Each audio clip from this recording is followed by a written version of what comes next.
Hundreds of business executives and risk professionals from around the world asked us how they could use enterprise risk management, or ERM, more strategically to create value-driven performance. We listened, and so did the Committee of Sponsoring Organizations of the Treadway Commission, also known as COSO.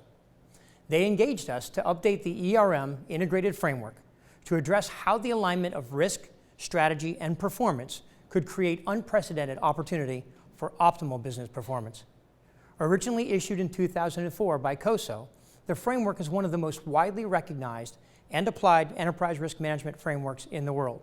We've created a video series that explains some of the key changes to the framework. The first video in this series highlights the reasons why the framework is being updated now. Today I'm sitting with Martens and Helene Katz, two members of the core COSO project team, to talk about the framework update and really what was the call to action to update this framework. So Frank, why don't we start off with a little bit of the history of COSO. Thanks, Dennis. So we oftentimes talk about COSO. Its full name is actually the Committee of Sponsoring Organizations of the Treadway Commission. It was formed in the late 1980s to really assist organizations through challenges around enterprise risk management, internal control, and fraud deterrence. They provide a variety of governance and frameworks and other documents for organizations to use in applying that. There's 5 organizations that banded together to form COSO at that time as well. We're very proud of our relationship with COSO, which now spans 25 years. We were working with them in the 1980s to develop the internal control framework. The focus now is really on the 2004 ERM framework, which we worked with them on at that time, and which, again, we hope to have into the marketplace in 2017. You know, when we sat down with the COSO board, I don't know, 2+ years ago now, we were talking about the change from 2004 enterprise risk management to now.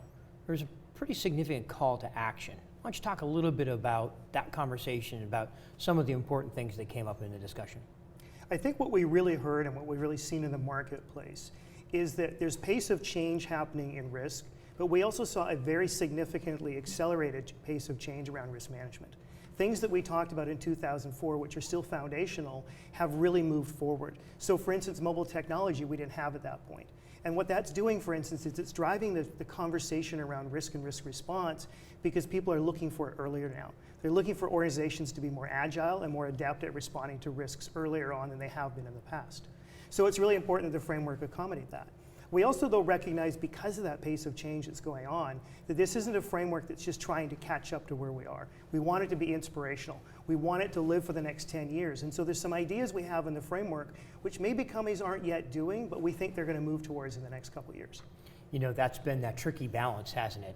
The difference between creating a framework that will be relevant today versus one that we think will be relevant 10 years out. But then there's also the core question of, from 2004 till now, structurally, how should we come at this and what should we change? Helen, you want to hit on a couple of those items? Sure. So the document actually represents 2 different types of changes. One, to your point, Dennis, the structural change. The document adopts a structure that's similar to other COSO frameworks in that it uses components and principles to describe the totality of the framework. 5 components ranging from governance and culture through to execution, strategy setting, monitoring and reporting. And then 23 principles that go to the next level of detail describing those. In addition to the structural changes, we have some key takeaways that we hope are going to excite the market. Firstly, the relationship between risk and strategy. What does that mean? How do you go about it? Secondly, the relationship between risk and performance. Again, understanding that changing performance is going to drive changes to your risk. We also explore the relationship between ERM and internal control. And most importantly, we also explore the increasing role of culture and ERM.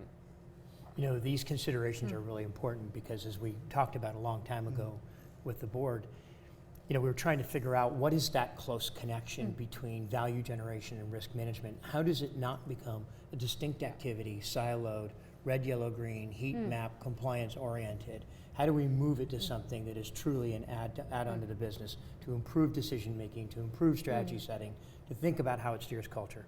So, great discussion, guys. Thanks, Helen. Thanks, Frank. As part of our efforts to solicit public feedback in the development of the COSO framework, please download the updated draft framework at coso.org and provide comments by September 30th. Also, Visit pwc.com/COSO-ERM to learn more about the changes to the framework and how they will impact your business. Thank you.